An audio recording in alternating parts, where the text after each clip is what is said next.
Radio city podcast.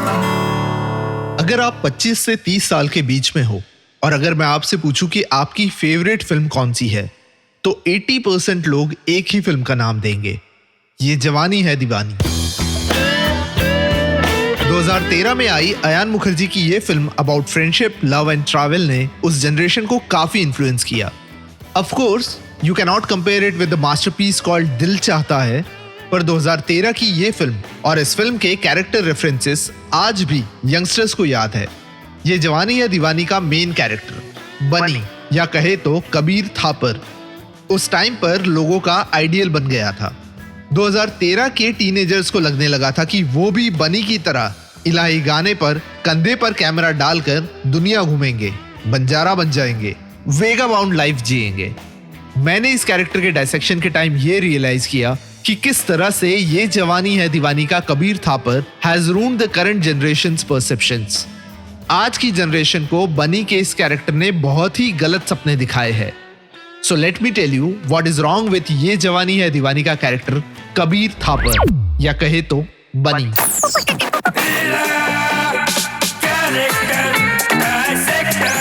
Character dissector with Atiq. Radio City पर मैं हूं character dissector Atiq. There is something fundamentally wrong with the character of Kabir Thapar. Of course Kabir Thapar के character को एक ideal hero का character कभी दिखाया नहीं गया है।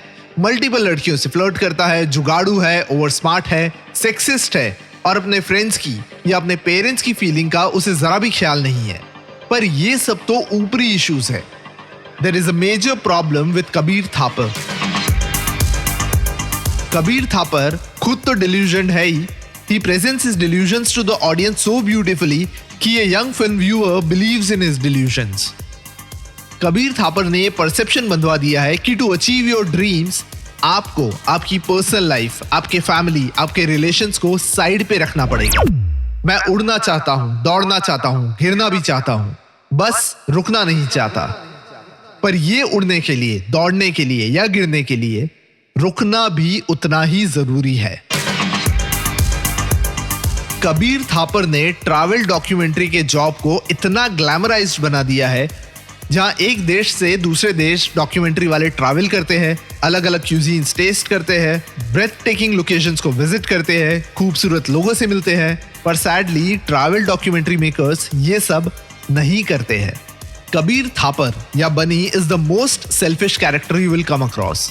He knew Naina had feelings for her. Still वो उसे छोड़ के चला जाता है और 8 साल में एक बार भी कॉल नहीं करता।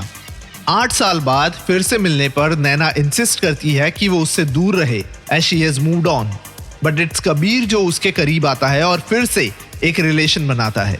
हमें दिखाया गया है कि किस तरह से कबीर थापर फिल्म के एंड में ये रियलाइज करता है कि it's time for him to settle down, marry Naina Talwar और उसका ट्रैवल शो कंटिन्यू करे विथ नैना अलोंगसाइड हिम। पर कबीर और नैना की शादी के बाद क्या हुआ होगा, ये कभी सोचा है? क्या कबीर जो सेल्फिश है, जो सेल्फ सेंटर्ड है और जो इस बात से डिल्यूजन है कि शादी दाल चावल है, या 22 तक पढ़ाई, 25 पे नौकरी, 26 पे छोकरी, 30 पे बच्चे, 60 पे रिटायरमेंट, क्या कबीर थापर ने खुद में इतना बड़ा बदलाव लाया होगा कि वो खुद की थियरीज को, खुद के आइडियोलॉजीज को नकार दे? एक 26 साल का लड़का है जो लगभग 10-12 साल पहले रिलीज इस फिल्म से काफी इन्फ्लुएंस हुआ था। उस फिल्म के कैरेक्टर्स को अपना आइडियल मानता था, उसके जैसा बनना चाहता था। वो लड़का सुपरफिशियली आज भी ये फिल्म को याद करता है, बट कहीं ना कहीं ये जवानी है दीवानी फिल्म से आज एट दिस मोमेंट और शायद सबकॉन्शियसली थोड़ा सा डिस्कनेक्ट होता जा रहा है। And there is a reason to it. ये जवानी है दीवानी उस टाइम पर आई थी जब ये 26 साल का लड़का करियर की दुनिया में कदम रखने वाला था। बनी या कबीर थापर की तरह मैं भी इलाही गाना गाते गाते ट्रैवल करूंगा, या नैना तलवार की तरह मैं भी अपने इंट्रोवर्ट नेचर से बाहर निकलूंगी, या बनी, अवी और अदिति की तरह मेरी भी फ्रेंडशिप होगी। But in the coming 10 years इस लड़के को यह समझ आ गया कि शायद कबीर थापर की ही तरह वो भी अब तक डिsillusioned था और रियल लाइफ तो कुछ और ही है। शायद वो ये समझ गया होगा कि 22 तक पढ़ाई, 25 पे नौकरी, 26 पे छोकरी, 30 पे बच्चे, 60 पे रिटायरमेंट करने में कोई बुराई नहीं है। 2013 में आई ये जवानी है दीवानी और ठीक 2 साल बाद 2015 में आई तमाशा। ये जवानी है दीवानी का कबीर फिल्म के एंड में होने वाले डिसइल्यूजन के कारण शायद 2015 में नैना को छोड़ के कंधे पे बस्ता रख के इलाही गाते गाते पहुंच गया होगा कॉर्सिका, जहां उसे मिला होगा तमाशा का वेद सहानी। और ये जवानी है दीवानी का डिसइल्यूजन कबीर को तमाशा के वेद ने समझाया होगा कि कहीं पे पहुंचने के लिए कहीं से निकलना जरूरी नहीं है। कहीं पहुंचना है तो उड़ना, दौड़ना और गिरना बंद करके पहले रुक जाओ। जहां पहुंचना है वहां का रास्ता अपने आप क्लियर हो जाएगा।